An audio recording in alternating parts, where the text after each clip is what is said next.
मुखम संयोज्य गणयन्ते सप्तम मुच्यते समुच्चरात्। अनेक वेद मंत्रों का उच्चारण ज्ञान वैराग्य के कानों में सुनाए नारद जी उनकी जागृति के लिए। वेद वेदांत घोषैश्च गीता पाठैर्मुहुर्मुहुः।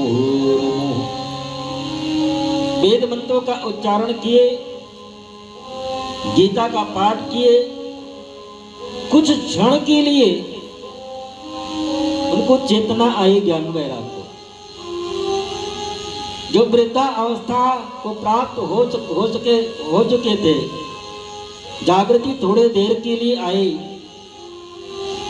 लेकिन फिर अचेत अवस्था में चले गए। आकाशवाणी हुई, उद्यमा सफलस्तेय भविष्यति न संशया। कोई उद्यम करिए। नारद जी मन में विचार करने लगे कि जितना हमको जानकारी थी ज्ञान वैराग्य को जागृत करने के लिए उतना मैंने किया, लेकिन फिर भी इनको जागृति न हुई, तो अब क्या करें। वही नारद जी अब आकर के सनत कुमारों से जब ये बात बताई तो सनत कुमारों ने नारद जी से कहा कि ज्ञान वैराग्य की जागृति के लिए एक ही उपाय है, एक ही साधन है। वो क्या है? वो है श्रीमद् भागवत महापुराण। तो नारद जी ने कहा कि वेद पुराण शास्त्र गीता का पाठ मैंने ज्ञान वैराग्य को सुनाया, फिर भी उनको इनकी जागृति नहीं हुई। सनत कुमारों ने कहा वेदोपनिषदा सार जाता भगवती कथा।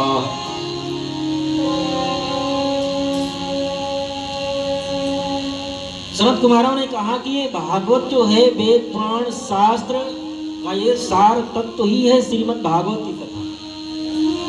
तो नारद जी ने कहा कि जब वेद पुराण शास्त्र को सुनाया, ज्ञान वैराग्य की जागृति नहीं हो पाई, तो क्या श्रीमद् भागवत से हो जाएगी?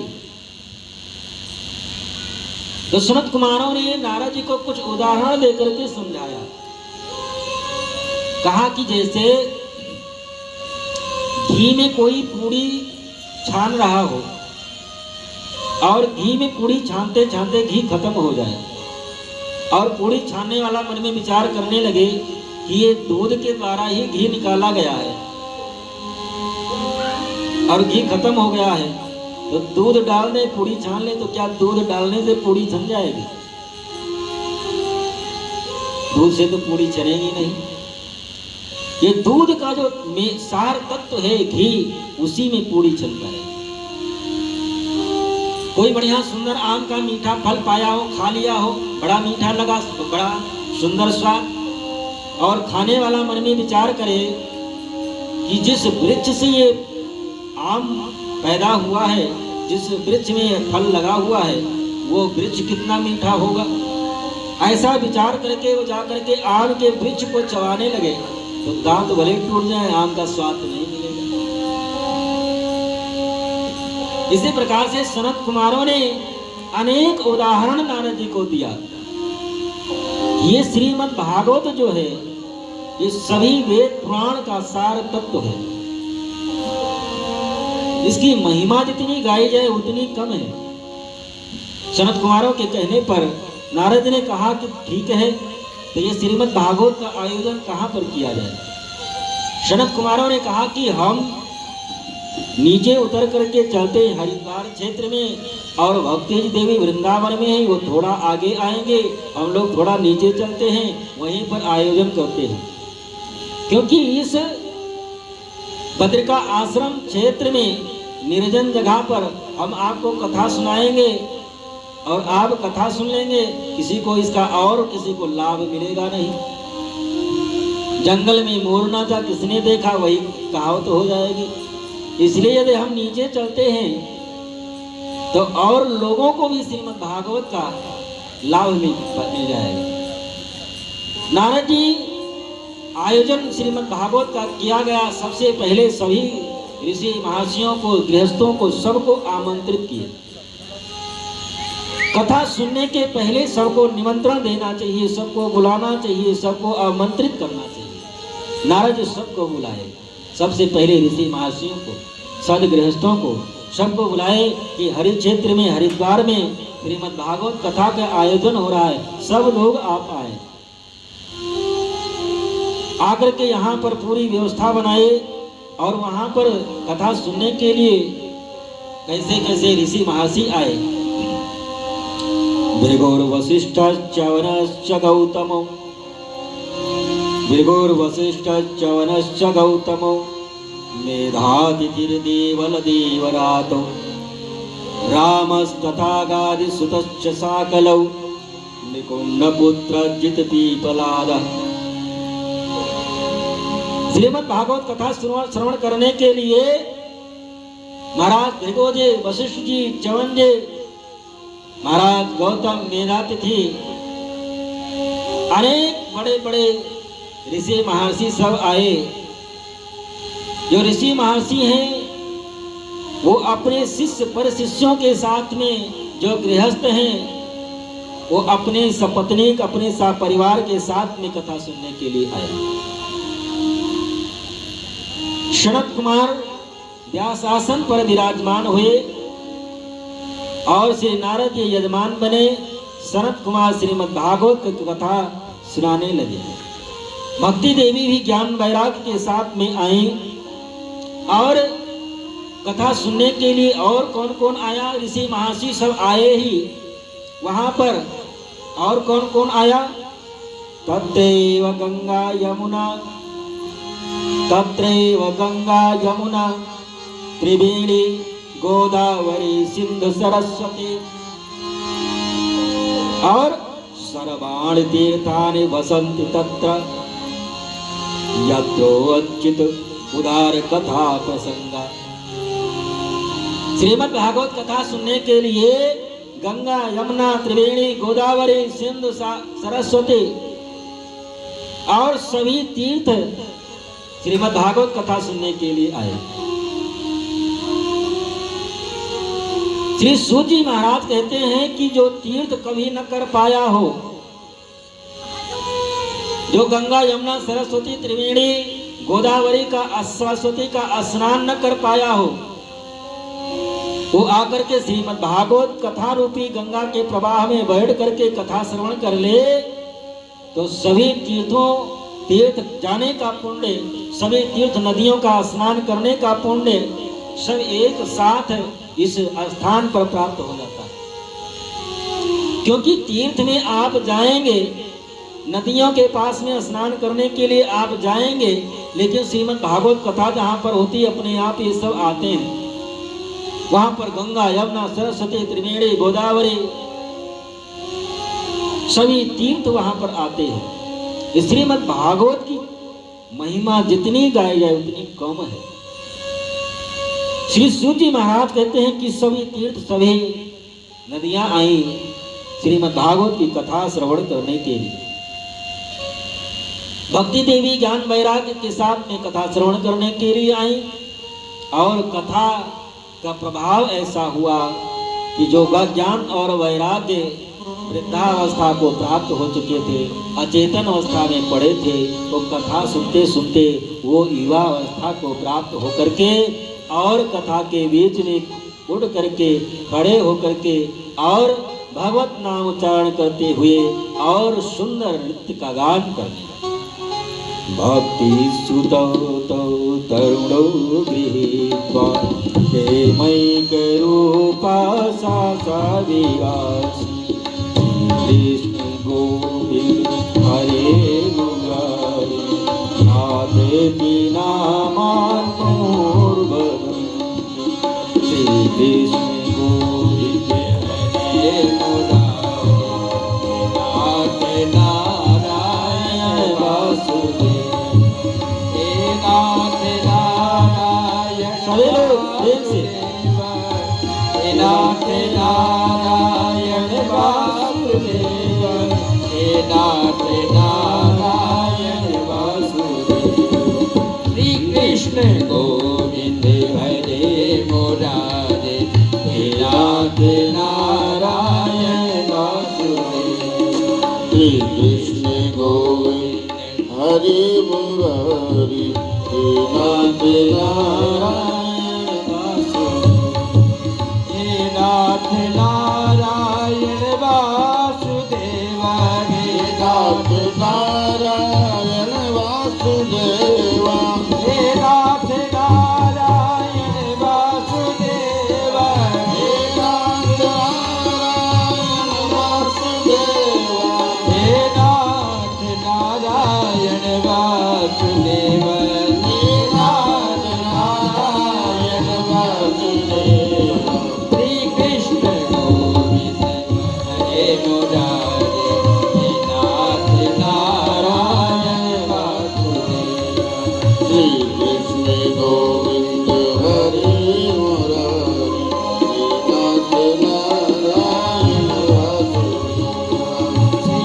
कृष्ण गोविंद हरे मुरारी हे नाथ नारायण वासुदेव श्री कृष्ण गो हरे मुरारी हे नाथ नारायण वासुदेव हे नाथ नारायण वासुदेव हे नाथ नारायण वासुदेव हे नाथ नारायण वासुदेव हे नाथ नारायण वासुदेव।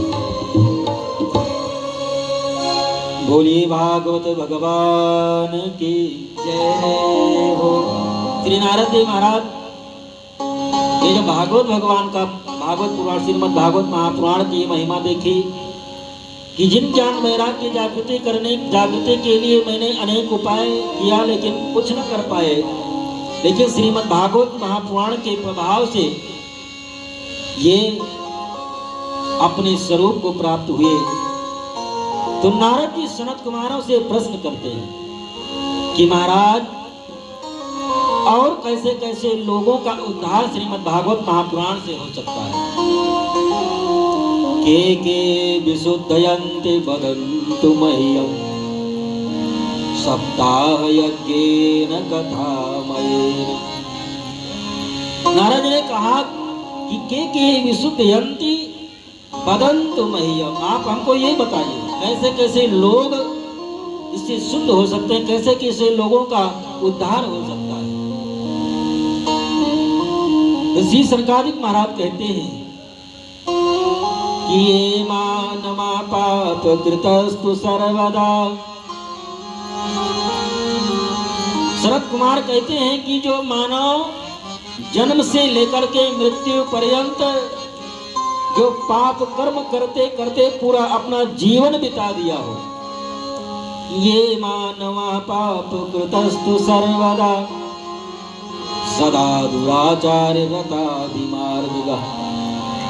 पूरा जीवन पाप कर्म किया हो, पूरा जीवन कुमार्ग पर चला हो, वेद पुराण शास्त्र को न माना हो, अपने माता पिता की आज्ञा का पालन न किया हो, साधु संतों की सेवा न किया हो, कभी कोई सत्कर्म न किया हो, और क्रोधाग्नि दग्धा कुटिलश्च कामिना, क्रोधाग्नि दग्धा कुटिलश्च कामिना सप्ताह यज्ञेन कलौ पुनन्ति। जो पूरा जीवन पाप कर्म किया हो, कभी धर्म न किया हो, लेकिन अंतिम समय में यदि एक बार वो श्रीमद् भागवत सप्ताह ज्ञान महायज्ञ में बैठ करके कथा श्रवण कर ली है तो उसका उद्धार निश्चित रूप में होता है।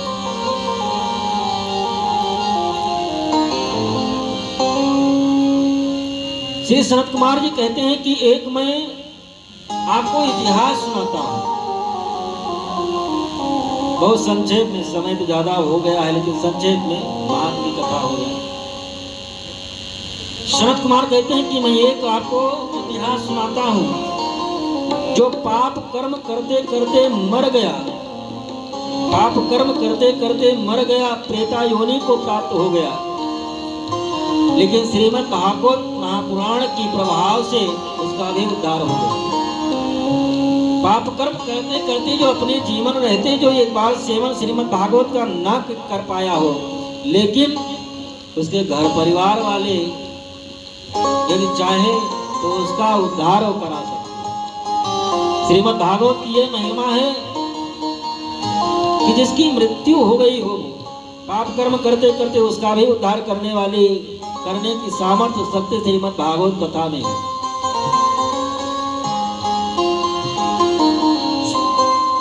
सनत कुमार जी कहते हैं कि तुंगभद्रा नदी के तट पर एक नगर था, उसमें आत्मदेव जी नाम के एक ब्राह्मण रहा करते। उसकी पत्नी बड़े दुष्ट स्वभाव की थी। लोक वार्ता रता क्रूरा प्रयासो गो जल पिका। उसकी पत्नी जो थी ब्राह्मण की इतनी दुष्ट थी कि जब तक जाकर के 2-4 घरों में चुगली करके लड़ा ना दे, जब तक 2-4 लोगों से झगड़ा लड़ाई न कर ले तब तक वो पानी नहीं पीती थी। और आत्मदेव जी महाराज ऐसे विद्वान ब्राह्मण थे कि उनका चारों तरफ सम्मान था, लोग सम्मान किया करते थे। लेकिन आत्मदेव जी ज्ञानी होते हुए, ब्राह्मण होते हुए भी चौथापन आने वाला है, वृद्धावस्था, लेकिन घर में कोई संतान नहीं है। यहाँ तक जो गऊ अपने द्वार पर ला करके बांध लेते वो कभी बछड़ा नहीं देती। अपने हाथों के द्वारा कोई वृक्ष लगा देते वो वृक्ष फल नहीं देता। अपने हाथ से तुलसी का वृक्ष लगाते वो भी सूख जाती। आत्मदेव जी मन में एक दिन विचार करने लगे कि मानव का शरीर मिला, यदि इससे संतान उत्पत्ति न हुई तो नरक में जाना पड़े। लोगों को उपाय बता करके कितने लोगों का मैंने कल्याण किया, लेकिन घर में कोई संतान नहीं। आत्मदेव जी मन में इतनी गलानी हुई कि मन में आत्महत्या करने का विचार आ गया। लेकिन फिर आत्मदेव जी मन में विचार करने लगे कि आत्महत्या जैसा कोई पाप नहीं है। आत्महत्या जैसा तीनों लोगों में कोई पाप है ही नहीं। आत्मदेव मन में विचार करने लगे कि आत्महत्या यदि कोई करता है तो उसकी 100 यात्रा में जो जाते हैं उनको पाप लगता है, उनको भी पाप लगता है। आत्महत्या करने वाले के शरीर को जलाने का विधान नहीं है। जो जलाने के लिए जाता है उसको भी अपराध लगता है। उसके लिए शास्त्र में उपाय बताया गया, जो आत्महत्या कर लेता है उसके पैर में रस्सी बांधी जाए और जहां आत्महत्या किया वहां से उस पैर में रस्सी बांध करके खींचते हुए शमशान घाट तक लेकर के जाएं। उसके शरीर में केवल जो अस्थि मात्र बचे उस अस्थि को चिता पर रख करके जलाना चाहिए। और आत्महत्या करने वाले को यमराज भी लेने के लिए नहीं आते। और जितनी उसकी आयु बची रहती है उसमें 1000 गुना ज्यादा उसको आयु मिल जाती है प्रेता योनि में जाने के लिए। जितनी आयु में उसने आत्महत्या की, आगे की बची हुई आयु को 1000 गुना करके उसको प्रेता योनि में रहना पड़ता है। और जो प्रेत होते हैं उनका मुख सुई के नोक के बराबर खुला रहता है।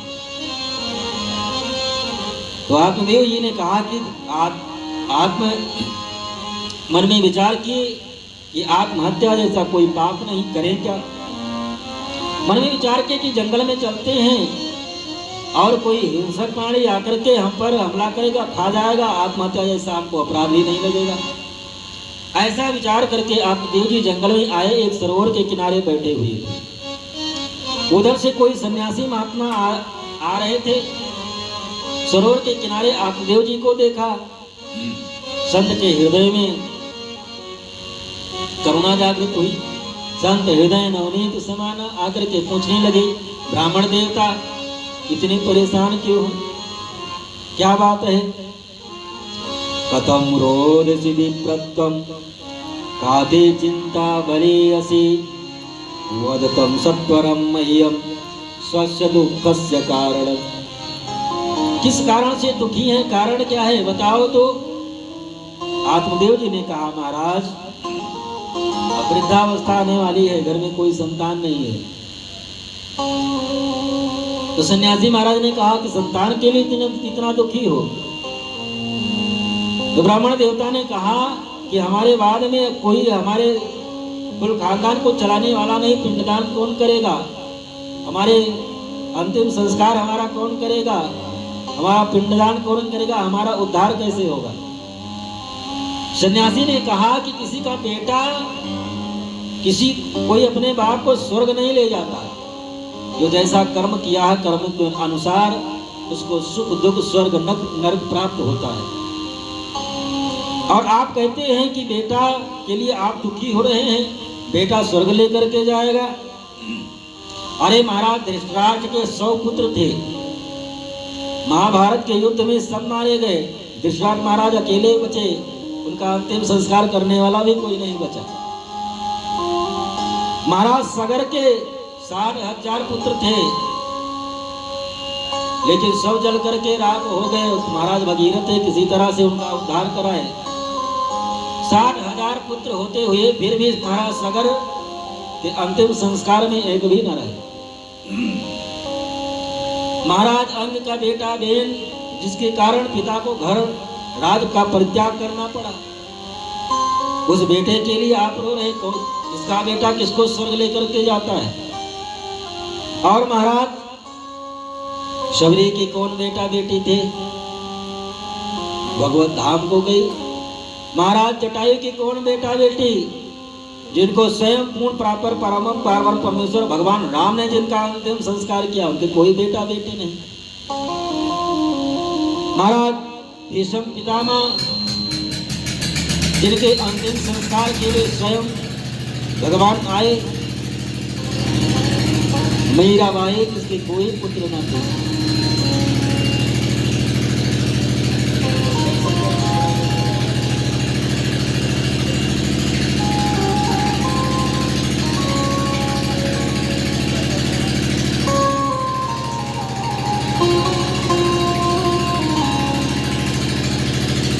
तो साउंड सर्विस अच्छी है, जैसे यार दूसरा आवाज शुरू कर दियो, क्या करना कर सकता।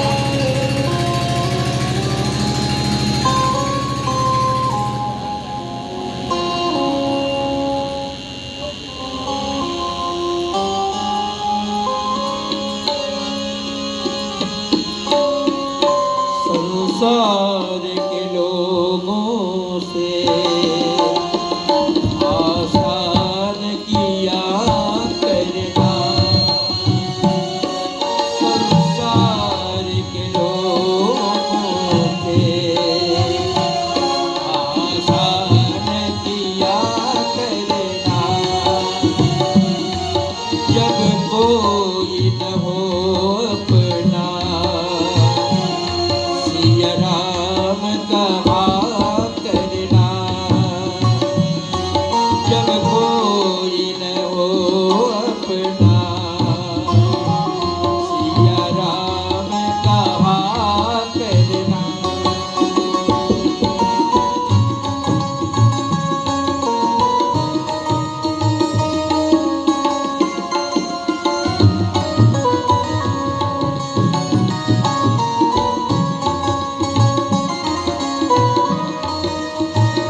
तूफान भी आते हैं,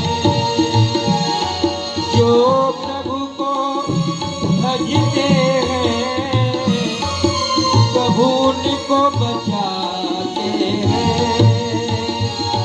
जो प्रभु को भजते हैं प्रभु उनको बचाते हैं। वे आप ही आएंगे, वे आप ही आएंगे। तुम याद किया करना संसार के लोगों से आसान किया करना।